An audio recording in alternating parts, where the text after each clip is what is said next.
Paul, it must be such a thrill to get to talk over that music at 1 o'clock every Saturday. I mean, you've just got the all-time best signature tune there. I think you're right. And also, it's a challenge every week, because one thing that Barbara Moore did was she leaves the junctions. So you have to speak up to a moment of a second of silence and then continue. It keeps you young, dare I say it. And I love it. That's certainly right. Yeah, and then you get and to you the always end. have such.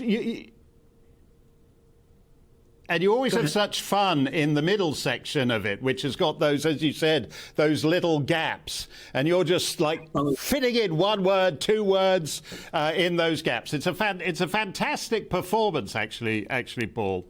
You know, you're a great enthusiast. You're an enthusiast about pop records, and you're an enthusiast about comic books. And I would love to talk to you about all those enthusiasms, because you're a great communicator at that. And in fact, you turn up in historic comic books. I think you were mentioned as the couturier for supervillains in an edition of The Flash, which is a great privilege. And I'm sure you'd much rather prefer to be a couturier for supervillains rather than the more ordinary villains you've had to deal with in the last few years. A few weeks ago, you signed a public letter, an open letter, about the misbehaviour, to put it mildly, of the Metropolitan Police.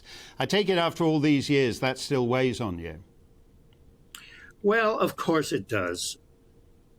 We think of the words of Cliff Richard, who said to me, "It's terribly disappointing to realize that the people you should be able to trust the most are actually the people you can trust the least." He was referring to the police. And I know that as Daniel Day-Lewis in the famous performance of Hamlet at the National Theatre, which I actually saw, where he just hit his head against the set because he was having some kind of visitation from his father. You can hit your head against the wall and it doesn't change things. There are estates of power in this country that do not wish to be reformed. And I ran up against a couple of them. And so what you have to do is you just have to try to arrange for reforms that you can get. You know, it's a sorry person who tries to get something that he can't get. But you may not be into praising Theresa May, but I praise Theresa May for standing up for the police and introducing reform on the bail issue. And that was a practical thing. You see, all of the things that have to be done are actually practical. But when we had that meeting of 7 people who were famous for their spats with the police, including Baroness Lawrence, for example, Lady Britain, Harvey Proctor, and so forth. And so we wrote this open letter to the Prime Minister, and it was on the front page of the Daily Mail. And the very day the Daily Mail came out, Cressida Dick was reappointed. I mean, it was like they were going, no. Well, you gave some of the you gave some of the names that you're in that letter with. It's not the kind of company you'd normally be keeping. I doubt you were a big fan of Leon Britton when he was Home Secretary. The name you didn't mention, this is what really shocked me, Paul, when I read that letter, is that most of the names there are of widows and children of those who were targeted, because someone like Field Marshal Lord Bramall, who landed on the beaches at D-Day. He was part of the occupation of Japan, the incursion into Indonesia.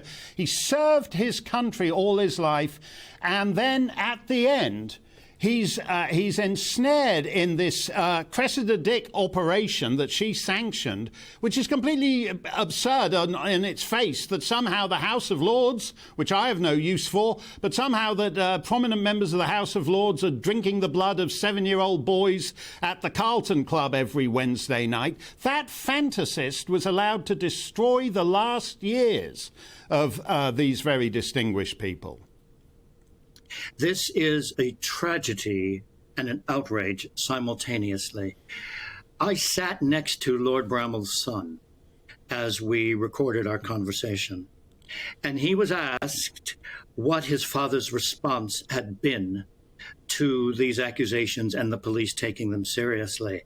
And the son said, I have stepped onto the sands at D-Day. I have defended our nation in the Falklands. And his wife said, finish it, finish it. And he said, but I have never felt as insulted and as threat as I do now. This false, insane episode in our nation's history cut him to the quick in his very final years. Right. Yes, the words he used were, I never felt mortally wounded until now. Can you imagine that? The nation's greatest living war hero. Yeah, no, it's terrible. In your case, it was a completely cynical act because it came up at the time of the Jimmy Savile and all the rest of it. And it was said that the police didn't want to say there's no case to answer for Paul Gambaccini, because if a Radio 1 disc jockey were to skate, it would somehow diminish all the Operation U-Tree rubbish. You wrote a fantastic book about this, A Year Under the U-Tree, and it begins with you waking up on what's just going to be another ordinary day, and within a couple of hours you're in a London police station, and you realise essentially that until this nightmare ends, you're living your life on the terms of the Metropolitan Police. Are you relieved to have survived this? I certainly am, because not everybody did. Freddie Starr died. You may remember that. He completely cracked up, went to pot, went to Spain, and died. I had the benefit of fantastic husband and close friends.